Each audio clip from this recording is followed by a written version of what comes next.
Hey, what's up guys, and welcome to my Minecraft Let's Play. Aw, hell yeah. Really glad to know that I'm now the guy to bully and harass every time a new No Man's Sky update is released, considering Shammy announced that he's completely done with No Man's Sky. And if I'm going to do this, I want to make one thing abundantly clear from the outset. After this review goes up, I am never going to talk about this game again. I'm never going to touch this game again. I'm never going to think about this game again. I'm washing my hands of it. I am done. Glad to know when a new No Man's Sky update comes out, I'll be continuously spammed with comments asking me what my opinion is on it.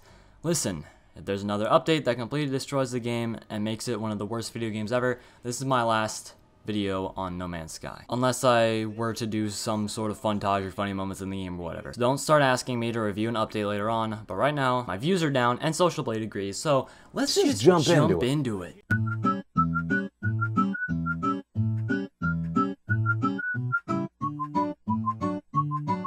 No Man's Sky is probably one of the most controversial games on this goddamn planet, and this isn't because of the quality of the game or some microtransactions destroying what it could be, it's because there's no butterflies. Well, okay, it's a little bit more than that. No Man's Sky was hyped up to be the most amazing game ever made, and while many other YouTubers claim that they weren't on the hype train for it, I myself was in 7th, going to 8th grade, and was, quite frankly, stupid. I rode that hype train like there was no tomorrow. I lived and breathed No Man's Sky before its release, and while I was thinking about it one night, I said this to myself, a direct quote from my retarded 7th grade self: "There's no way they can fuck this up." I said that. I believed that. My head says, oh yeah, that's gameplay, so it's definitely in the final product. No Man's Sky was the one and only game I fucking pre-ordered. Man, I'm getting off topic. But anyways, the reason this game is so controversial is because a lot of what was promised to be in the game at release was not there at all. There was an entire Reddit post about all the things that Sean Murray said were to be in the game, but just weren't. But even if this wasn't the case, the game was still incredibly boring. Most of the planets were very samey, the game became extremely repetitive, and the end goal of getting to the center of the galaxy was a worthless ending that you could recreate by just opening a new goddamn save file. If you had searched up No Man's Sky a few days after its release, 90% of any video you would find would be completely negative. No Man's Sky? More like no guy bye. Once the game was released, we got some patches here and there, but Hello Games and Sean Murray went completely radio silent, refusing to make any communication with the community or press whatsoever. A few months after the initial release, No Man's Sky got its first major content update, the Foundation update, which added the ability to create bases on other planets, so you actually had a reason to stay on a planet for a much longer time than you normally would. It also gave you the ability to own a freighter for more storage space and to create a mobile base there as well, which kind of defeats the purpose of creating a base on a planet, but there were a lot more options for what you could build on a base, so it still kept its purpose a little bit. The next No Man's Sky update was the Pathfinder update, which basically added exocrafts into the mix. It also added classes to ships, but who cares? You're there for your Mars rover in No Man's Sky. The third update it received was Atlas Rises, which added 30 hours of story content, among other things. Listen, if you want me to go into more depth with these updates, just go watch my previous No Man's Sky video. You're here for me to talk about next anyways.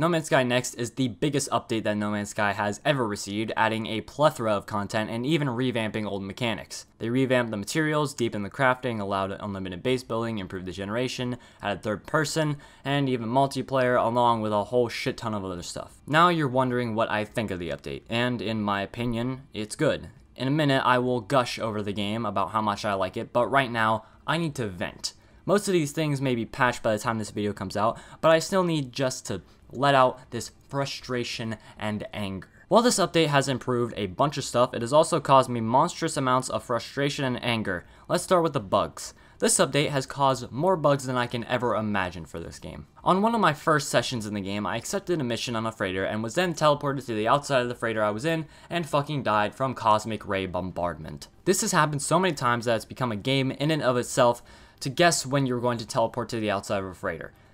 And this is still an issue when I'm recording this. I was playing with some of my friends, and when we all warped to another system in my freighter, he was teleported to the outside of the freighter and died again from cosmic ray bombardment. At one point, me and my friend warped to another system, and we... Fuck off, cunt.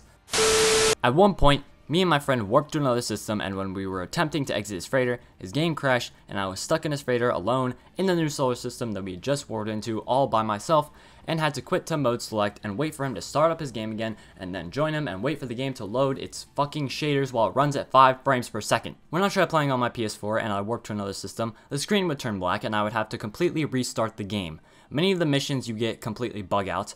I like that when you join a person in their game, I just spelled there wrong, what the f. I like that when you join a person in their game, your missions that you have follow you, so the storyline quests change to whatever planets are in your friend's system. But, when you go back into your game, the missions are still in that friend's system and don't go back to the system that you are in your non-multiplayer save. If you can change the location once, why can't you just fucking change it again? It's also amazing how awful the flying controls are for mouse and keyboard, and even if you change the controls from tethered to locked, they still never feel quite right. And your sensitivity is either so fast when flying normally when exploring, or too slow when you're in a damn space battle. Which is another great segue into the combat mechanics, which are quite frankly awful. I like that they added it so when you are attacking the ship from behind, it does a lot more damage and kills the ship a lot quicker. It makes the battles more engaging and gets you to fight for the advantage. But, like I said, with the sensitivity issue for mouse and keyboard, it's too goddamn slow, and there's no second sensitivity option for when you're in combat. So, either with mouse and keyboard or with a controller, you get stuck in these 10-second loops of just spinning around trying to follow the arrow that indicates where the enemy ship is.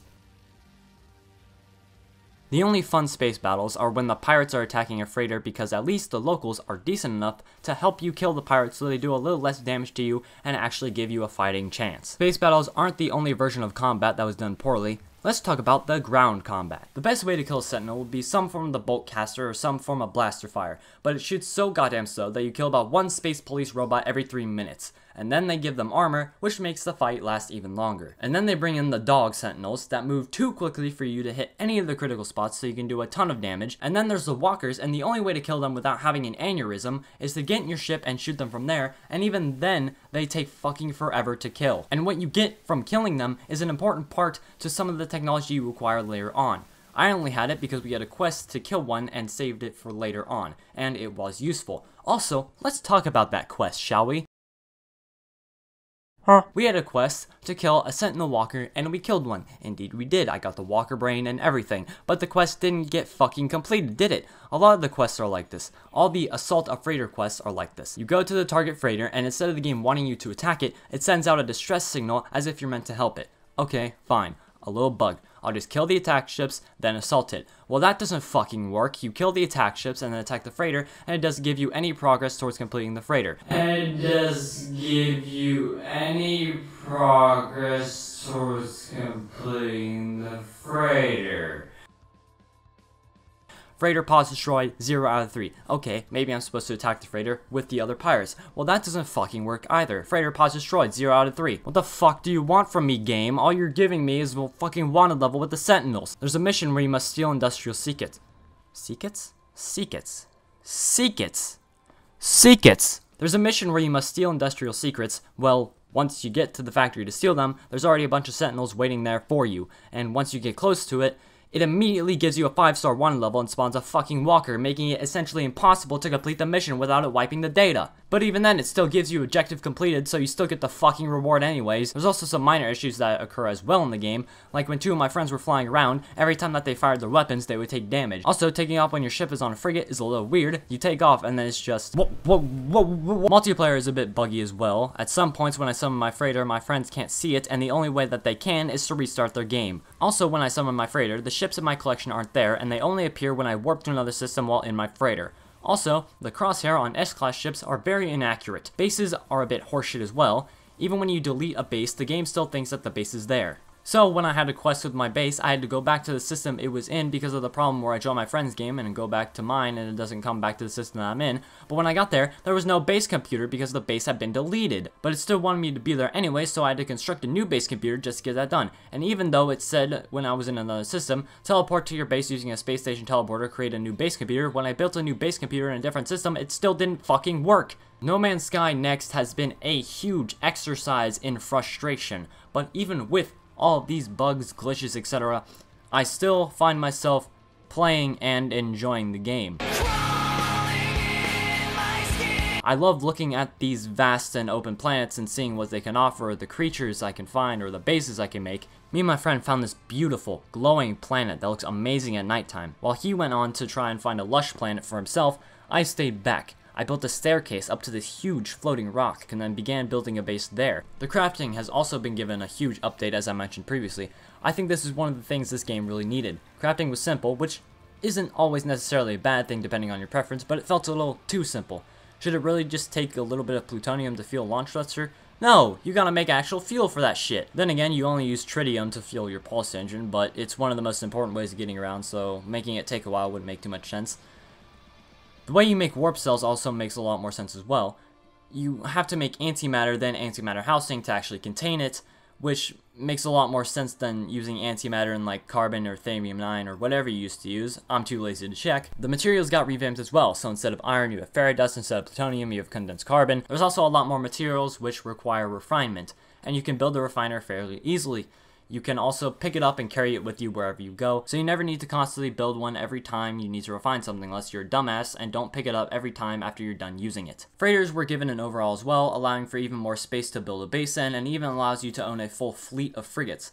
What's the point of owning a fleet, you may ask? Well, other than it looking really fucking cool when they warp in, you can send frigates that you have in your fleet out to do expeditions to bring back resources and units. Frigates also generate resources constantly. Every time I land on some of my frigates, it gives me a specific resource, which helps later on in the game as it doesn't require the constant use of the refiner. The UI has gotten slight improvements. Not only does it just look more appealing, it also doesn't bug you too much while mining. Instead of shoving what resource you got in your face, it just shows a small little icon in the corner. These improvements also carry over to the scanner. It used to be a hassle to scan creatures and to log them. You had to be precise or else you get to 99% while scanning them and then it restarts because it moved way too fast. Now it just has to be in your general sight as long as you precisely looked at them for a second or two. The changes are welcomed with open arms and are brush?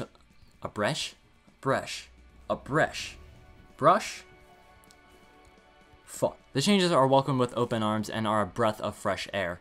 The amount of quality of life changes really helps with the game's quality. Why they decided not even to mess with the space battle controls is beyond me, but hopefully they decide to add this later, but it still sucks that they're not in there now. Whether you really believe No Man's Sky has redeemed itself, there's no doubt that the game has risen in terms of its quality. Jim Sterling put it pretty well in what No Man's Sky Next was. He called it a mega patch. But it is sad the game wasn't like this on release. So does No Man's Sky deserve a second chance? Well, that's for you to decide really. Putting a number rating on this game...